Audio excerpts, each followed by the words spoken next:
IRGC ने यह दावा किया है कि इजराइल के बेन गुरियन एयरपोर्ट पर इसे टारगेट करके दागा गया है। ये ईरान की सबसे एडवांस और घातक मिसाइल है जो एक साथ कई टारगेट्स पर निशाना साध सकती है। इस मिसाइल से कितना नुकसान हुआ अभी इसे लेकर कोई खबर नहीं है, लेकिन तस्वीरों में दिख रहा है कि आसमान से क्लस्टर बम जमीन की तरफ आ रहे हैं। मिडिल ईस्ट की अब तक की जंग में ये सबसे घातक हथियार है जिसका इस्तेमाल ईरान ने कर लिया है। खारम शहर मिसाइल की बात की जाए तो 2000 किलोमीटर तक इसकी रेंज है। ये भारी पेलोड ले जाने में सक्षम है और इस मिसाइल के लिए कहा जाता है कि एक साथ ये कई टारगेट्स को निशाना बना सकती है।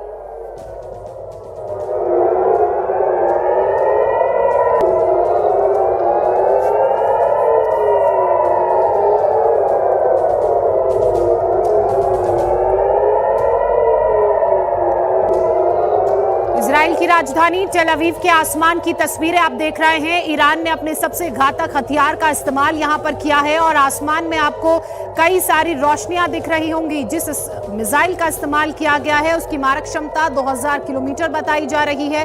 इस रेंज तक ये हमला करने में सक्षम है और आपको क्लस्टर बमों जैसी तस्वीर ईरान की मिसाइल के जरिए इजराइल के आसमान में दिख रही होगी, जो अपने टारगेट पर निशाना लगाने में बहुत सक्षम है। मिडिल ईस्ट में भीषण जंग जारी है। इजराइल और अमेरिका के हमलों में अब तक ईरान के 1400 से ज्यादा लोग मारे जा चुके हैं। जबरदस्त तबाही हुई है। इजराइल और अमेरिकी एयरफोर्स ने ईरान के military base, missile launching sites, missile depot को निशाना बनाया है। इन हमलों में ईरान की मिसाइल और ड्रोन कैपेसिटी को जबरदस्त नुकसान पहुंचा है और इसके साथ ही इजराइल ने चेतावनी दी है कि अब ईरान पर अगले फेज में भीषण हमले किए जाएंगे। इजराइल का कहना है कि अब वो ईरान के मिलिट्री ठिकानों को निशाना बनाकर हमला करेगा। ईरान का खाड़ी देशों पर हमला भी लगातार जारी है। यूएई और बहरीन में जहां ऑयल फैसिलिटी को ईरान की तरफ से निशाना बनाया गया, तो वहीं दुबई में भी लगातार ड्रोन से हमला हो रहा है। तो महायुद्ध का ये 7वां दिन है और 7वें दिन भी जिस तरीके के अटैक पहले दिन चल रहे थे, अब ये अटैक और ज्यादा भीषण होते जा रहे हैं।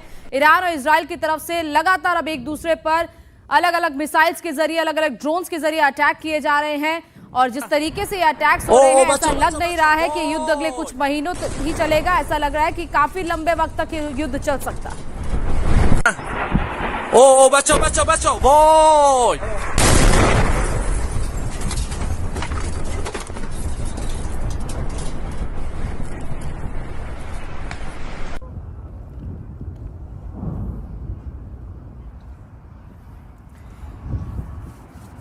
आज सुबह की एक और सबसे बड़ी खबर आपको बता दें। अमेरिका और इजराइल ने ईरान पर पूरी रात भीषण बमबारी की, भीषण हमले किए। सबसे बड़ा हमला ईरान के बूशहर एयरफोर्स बेस के पास हुआ।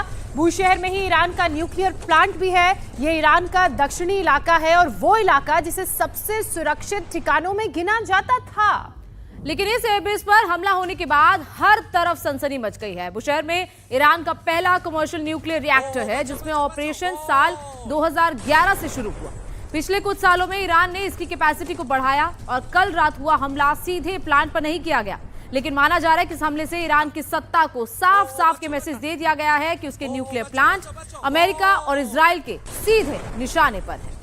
ये दो तस्वीरें इस वक्त आपके टेलीविजन स्क्रीन पर। पहली तस्वीर जो आप देख रहे हैं वो बूशहर एयरबेस की देख रहे हैं, जिसके नजदीक धमाका हुआ। धमाके के बाद धुएं का काला गहरा गुबार आसमान में उठता हुआ नजर आया। दूसरी तस्वीर उस commercial nuclear site, nuclear plant की है जिसके बेहद ही करीब इजराइल और अमेरिका की तरफ से हमला किया गया और ये मैसेज देने की कोशिश ईरान की सरकार को की गई कि आपकी सबसे सुरक्षित न्यूक्लियर साइट भी हमारे निशाने पर है। ईरान ने बहरीन में ड्रोन से हमला किया। बहरीन के होटल मनामा पर ड्रोन से यह हमला हुआ है। बहरीन में 2 होटल्स और एक रिहायशी इमारत पर हमला हुआ और बहरीन में जिस होटल पर यह अटैक हुआ वो होटल क्षतिग्रस्त हो गया है। तो सिविलियन एरियाज पे भी निशाना हो रहा है, होटल्स को निशाना बनाया जा रहा है। ईरान की बात की जाए तो चौतरफा हमलों का दौर ईरान पर जारी है। एक तरफ जहां बूशहर में ईरान के न्यूक्लियर प्लांट के पास धमाका किया गया, हमला किया गया, तो वहीं ईरान की ड्रोन फैसिलिटीज को भी निशाना बनाया जा रहा है। ईरान के किरमनशाह में अमेरिका और इजराइल ने बड़े पैमाने पर एयर स्ट्राइक की है। शहर में कई जगहों पर धमाके सुने गए। किरमनशाह में ईरान के ड्रोन का बड़ा जखीरा रखा है और इन्हीं ड्रोन के जरिए ईरान खाड़ी देशों में हमले कर रहा है। इससे पहले भी किरमनशाह में एयर स्ट्राइक की गई, लेकिन इस बार भीषण हमला हुआ। तो किरमनशाह में जिस तरीके का अटैक हुआ उसकी तस्वीरें भी आप देख। अमेरिका ने ईरानी ड्रोन कैरियर पर हमला किया है। ईरानी शिप आयरस शाहिद बघेरी को डुबाने का दावा अमेरिका की तरफ से किया गया है।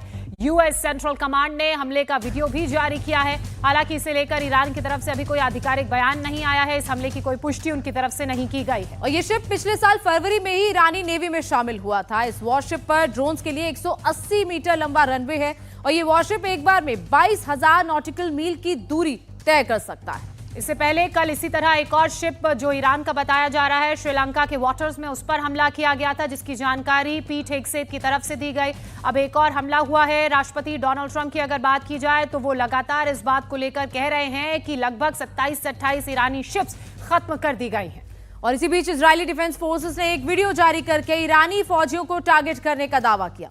दावे के मुताबिक यह हमला ईरान के पश्चिम और सेंट्रल ईरान में किया गया। वीडियो में दिख रहा है कि एक टारगेट को निशाना बनाया जा रहा है और उसमें जोरदार धमाका हो जाता है।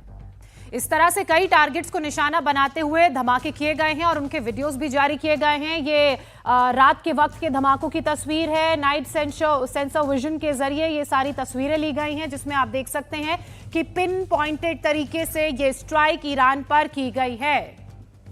और इसी बीच इजरायली फोर्सेस ने एक और दावा किया कि अब ईरान पर अगले फेज में और बड़ा हमला करने की तैयारी की जा रही है।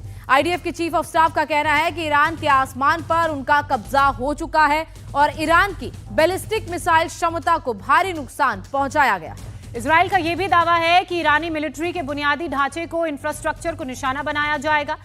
Chief of staff lieutenant general Eyal Zamir ने कहा कि एयरफोर्स पिछले 7 दिनों में 2,500 स्ट्राइक्स कर चुकी है, जिसमें 6,000 बम और मिसाइलों को ईरान पर दागा गया है और लगातार उन्हें नुकसान पहुंचाया जा रहा है। טייסי חיל האוויר ביצעו עד כה 2,500 תקיפות והטילו יותר מ-6,000 חימושים. בתוך 24 שעות טייסינו סללו את הדרך לטהרן. השמדנו כ-80% ממערכות ההגנה האווירית. השגנו עליונות אווירית כמעט מוחלטת בשמי איראן. השמדנו למעלה מ-60% ממשגרי הטילים הבליסטיים. הישג משמעותי ביותר המפחית את הפגיעה בעורף ומציל חיים רבים. מדובר במאמץ מתמשך. אולם, אני מדגיש, האיום טרם הוסר. כל טיל הוא קטלני ומהווה סכנה. לאחר השלמת שלב מהלומת הפתיחה המפתיעה, בו יצרנו עליונות האווירית ודיכאנו את מערך הטילים הבליסטיים, כעת אנו עוברים לשלב הבא במערכה, בו נגביר את הפגיעה ביסודות המשטר וביכולותיו הצבאיות. בידינו מהלכים מפתיעים נוספים שאין בכוונתי לחשוף. נרדוף את אויבינו, את כולם ונשיגם. לא יהיו יותר משוואות. אנחנו נמשיך נפעל להגנה על ביטחון תושבי הצפון. נפעל ללא הרף להסרת האיום ולא נרפה מהיעד של פירוק חיזבאללה מנשקו. तो इजराइल के हथियारों को नुकसान पहुंचाया जा रहा है, उसकी मिसाइल्स को नुकसान पहुंचाया जा रहा है और अगला टारगेट उसकी सैन्य शक्ति को टारगेट करना है। और इसी बीच इजराइल का लेबनान में हिजबुल्लाह के ठिकानों पर हमले लगातार जारी है। कल रात लेबनान की राजधानी बेरूत में जोरदार धमाके की आवाज सुनाई दी। धमाके के बाद आसमान में काले धुएं का गुबार उठता दिखा और उस गुबार की, उस धमाके की तस्वीरें इस वक्त आप अपनी टेलीविजन स्क्रीन पर देख रहे हैं। ये हमला बेरूत दाहिए इलाके में हुआ। इजराइल की तरफ से यह हमला किया गया। हमले से पहले हालांकि इजराइल की तरफ से लोगों को इलाके को खाली करने की चेतावनी जारी कर दी गई थी और उस चेतावनी के बाद यह हमला किया गया है। रिहायशी इलाका जिस पर हमला किया गया है, बताया जा रहा है कि हिजबुल्लाह का यह ठिकाना है जिसे टारगेट करके तबाह किया गया। तो हिजबुल्लाह के कई ऐसे ठिकाने लेबनान में है जहां से अटैक किया जा रहा है और उन्हीं को निशाना बनाया जा रहा है।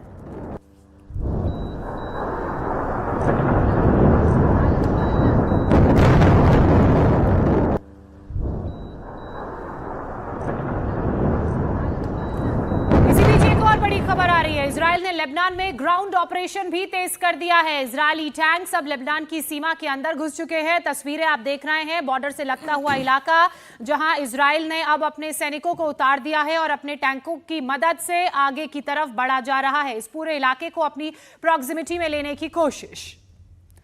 तो लेबनान में अब ग्राउंड ऑपरेशन की भी शुरुआत हो गई है। लेबनान ने हालांकि अपने आप को इस युद्ध से अलग रखने की घोषणा कर दी है, लेकिन जिस तरीके से हिजबुल्लाह लेबनान को बेस बनाकर वहीं से इजराइल को निशाना बना रहा है, अब इजरायली डिफेंस फोर्सेस लेबनान की तरफ रुख कर रही है। लेबनान पर पहले मिसाइल और ड्रोन के जरिए अटैक्स किए जा रहे थे, लेकिन अब ग्राउंड पर उतरकर आईडीएफ की सेना ऑपरेशन शुरू कर रही है ताकि वहां से हिजबुल्लाह के ठिकानों को खत्म किया जा सके। इजराइल के टैंक्स लेबनान के बॉर्डर की सड़कों पर दौड़ते हुए आप देख रहे हैं, तो कुछ इजरायली टैंक्स लेबनान के अंदर पहुंच चुके हैं। दक्षिणी लेबनान के फार किला इलाके में हिजबुल्लाह के लड़ाकों के साथ इजरायली सेना की झड़प की खबरें भी सामने आई हैं। इजरायली सीमा से 5 किलोमीटर लेबनान के अंदर खियाम टाउन में एयर अटैक और धमाकों की आवाज भी सुनाई दी गई है। तो हर उस प्रॉक्सी को जो ईरान की मदद कर रहा है, उसे न्यूट्रलाइज करने की कोशिश इजराइल की तरफ से हो रही है। और अगली खबर कुवैत से, जहां अमेरिका के अली अल सालेम बेस पर ईरान के हमले के बाद लगी आग अब तक नहीं बुझ पाई है। ईरान ने अमेरिका के इस बेस पर जबरदस्त हमला किया था और इसके बाद वहां भीषण आग लग गई। फायर फाइटर्स आग बुझाने में जुटे हैं, लेकिन आग बुझने का नाम नहीं ले रही। बताया जा रहा है कि ईरान के इस हमले में कुवैत में अमेरिकी बेस को काफी नुकसान पहुंचा है। आग बुझाने की कोशिशें लगातार जारी हैं। कुवैत में यूएस बेस पर जो अटैक हुआ, दूसरी बार इस बेस पर हमला किया गया, उसकी तस्वीरें आप देख रहे हैं। दूसरा हमला इतना भीषण, इतना घातक था कि वहां बेस में आग जो लगी है उसे अभी तक बुझाया नहीं जा सका है। फायर फाइटिंग टीम मौके पर मौजूद और कड़ी मशक्कत लगातार हो रही है ताकि इस आग पर काबू पाया जा सके। एक तरफ यूएस इजराइल की तरफ से ईरान पर हमला हो रहा है, तो ईरान भी रिटेलिएशन कर मुंहतोड़ जवाब दे रहा है, चाहे वो इजराइल को हो या फिर मिडिल ईस्ट की कंट्रीज में यूएस एस्टैब्लिशमेंट और उनकी हाई एसेट वैल्यू पॉइंट्स को। तो मिडिल ईस्ट कंट्रीज पर अब ये युद्ध की आग लगातार पहुंचती जा रही है और ये और भीषण होती जा रही है। मिडिल ईस्ट में चल रही जंग से डगमगाए बाजार, तेल बाजार के लिए भी राहत की खबर आ रही है। पूरी दुनिया में बढ़ती महंगाई की आशंकाओं के चलते अमेरिका ने भारत को रूस से तेल खरीदने की स्पेशल छूट दे दी है। ये छूट 30 दिनों के लिए दी गई है। अमेरिका का कहना है कि फैसले से ग्लोबल ऑयल मार्केट पर दबाव कम होगा और साथ ही तेल के संकट में भारत राहत की सांस ले पाएगा। जंग के बीच इस वक्त ग्लोबल ऑयल मार्केट पर बड़ा असर पड़ा हुआ है और ये जंग उस पर दबाव डाल रही है। ऐसे में अमेरिका ट्रेजरी ने यह फैसला लिया है, एक एग्जीक्यूटिव ऑर्डर जारी किया है, जिस ऑर्डर के जरिए भारत को तेल खरीदने की रशिया से छूट दे दी गई है। भारत का 40% तेल क्योंकि स्ट्रेट ऑफ हॉर्मुज से आता है, वहीं से गुजर कर आता है और वो बंद है यूक्रेन और ईरान वॉर की वजह से। आपको बता दें कि इजराइल और यूक्रेन में के अलावा ईरान में जो हालात बने हुए हैं उसकी वजह से, और यही कारण है कि जो पाबंदियां अमेरिका ने इंडिया पर लगाई थी रूस का तेल खरीदने की, उनको 1 महीने के लिए हटा दिया गया है। लेकिन भारत हमेशा ये कहता है कि उसे तेल कहां से खरीदना है, इसका फैसला वो खुद करेगा। भारत ने रूस से तेल खरीदना जारी रखा और इसी बीच ईरान के साथ जंग के बीच पूरी दुनिया में ऑयल सप्लाई को लेकर सवाल खड़े हो गए। हालांकि इस ऑर्डर के बाद भारत में तेल की सप्लाई बढ़ जाएगी, लेकिन कल भी ये कहा गया था, सूत्रों के हवाले से जो जानकारी सामने आ रही थी, कि भारत के पास भरपूर मात्रा में तेल, एलपीजी और एलएनजी है, किसी तरीके की कमी आने वाले दिनों में नहीं होगी। ईरान युद्ध के बीच एक बड़ी खबर, बहुत बड़ी खबर सामने आ रही है। अमेरिका के राष्ट्रपति डोनाल्ड ट्रंप ने कहा है कि हमें मुज्तबा खामेनेई मंजूर नहीं है। वेनेजुएला की तरह ही अमेरिका ईरान में भी नया नेता तय करेगा। ट्रंप ने कहा कि मुज्तबा खामेनेई को भी अमेरिका मारेगा। मुज्तबा खामेनेई अयतुल्लाह खामेनेई के बेटे हैं और उनको ही उनका उत्तराधिकारी घोषित किया गया था। ईरान के नए सुप्रीम लीडर के तौर पर उनकी घोषणा की गई, लेकिन अमेरिका इससे खुश नहीं है। अमेरिका का कहना है कि अगला लीडर अमेरिका ही तय करेगा। सत्ता परिवर्तन के लिए जो अटैक किया गया था, हालांकि वो अमेरिका की मर्जी के मुताबिक नहीं हो पाया और मुज्तबा खामेनेई को नया सुप्रीम लीडर घोषित जब किया गया, उसके बाद से ही अमेरिका का कहना है कि अमेरिका मुज्तबा खामेनेई को भी मार देगा।